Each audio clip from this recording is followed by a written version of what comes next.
This time, we'll compare Big Finish's version of the prisoner's story, Hammer into Anvil, to the original TV episode, and ask, of the two, which is the hammer and which is the anvil.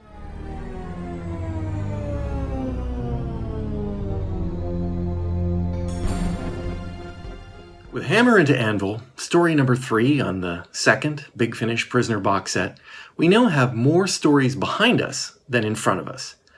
Knowing that there is a definitive end in 5 stories' time is literally all that's keeping me going at this point. Will it still be possible for writer Nick Briggs to stick this landing, rising this series up from misjudged remake to classic in its own right?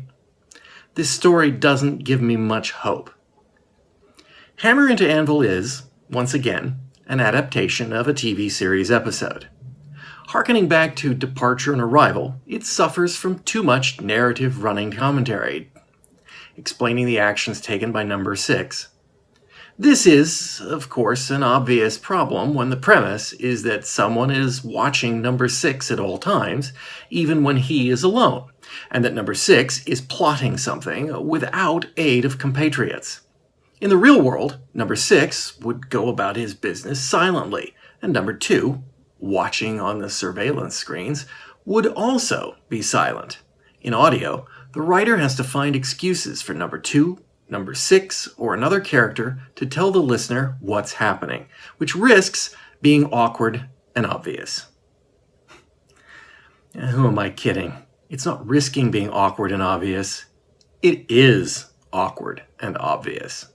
With all the modern technology incorporated into the Big Finish version of the Village, they've missed a trick in not taking a cue from modern inventory tracking systems, implanting in number 6 an RFID tag, and then reporting his location via computer alerts in number 2's office. This could both stoke the fears of the tinfoil hat crowd and have the opportunity for the story to be event-driven, rather than a narrative of active surveillance of number 6. All that isn't strictly a flaw of this story, but rather an ongoing annoyance that varies from episode to episode. In this story, it is a bit worse than in some of the others. I mentioned at the end of the previous story, Project 6, that it ended with a cliffhanger. You'd be forgiven in thinking there might be something more to it in this story. But there really isn't. Yes, this story continues with the same scene from the previous story, but at this point, rather than resolving anything, it just devolves into psychotic dreams and visions, reaffirming my previous comments about the audience not knowing what, if anything, actually happened to number 6, and by my sensibilities, not caring much anymore either.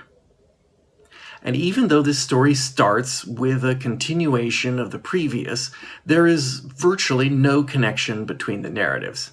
In effect, Hammer into Anvil starts off wrong-footed by being mired in a muddled, non-sequitur opening. Like the original Many Happy Returns, the TV episode Hammer into Anvil contained a number of visual-only scenes as number 6 executes his campaign to destabilize number 2. In this version, those are changed to less effective sequences more suited for audio. Now, lest I sound like I'm completely down on these productions, I'm not.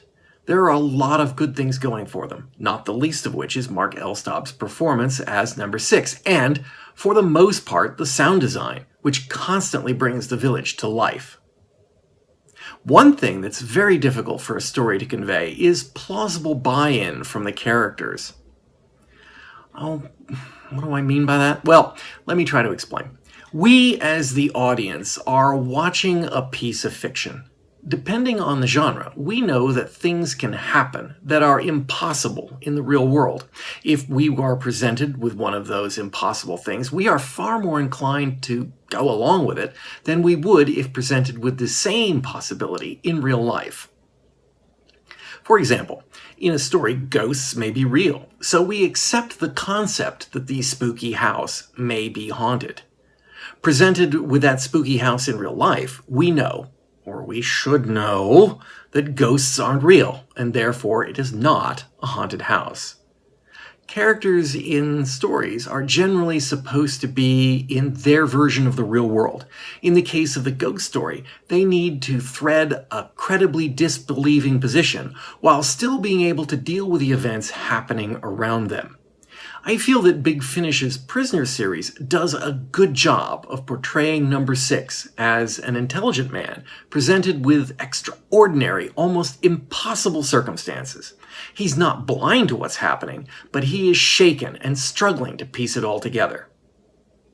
The best example so far appears in this story. We, as the audience, may understand that the references to Professor Seltzman are probably calling back to the TV series where mind transfers are real. It's almost painfully clear that mind swaps are happening in the audio series, but that is something we can only accept because this is a science fiction fantasy. In this particular story, Number 6 clearly indicates that he knows people have been behaving as if their entire personalities have changed, but he cannot make the sci-fi leap to the idea of mind swaps. Not yet, at least. And that is well executed and played.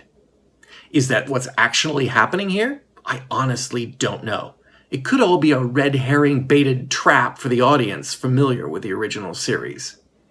I think the biggest letdown in this adaptation is the end, and it is once again problematic of this interpretation of the prisoner. In the original, Number 6 wins because Number 6 is better. While he cannot escape the village, he scores a victory by destroying Number 2, which he does through strength of character and cunning. In this version, Number 6 prevails because he gets lucky. While he's still executing a cunning plan to bring about Number 2's downfall, he fails. And only by chance does the nature of his failure, which is clearly not planned, drive the final nail in Number 2's coffin. Big Finish's Number 6 is a lesser reflection on the original, which is increasingly looking like it may be the epitaph for the entire series.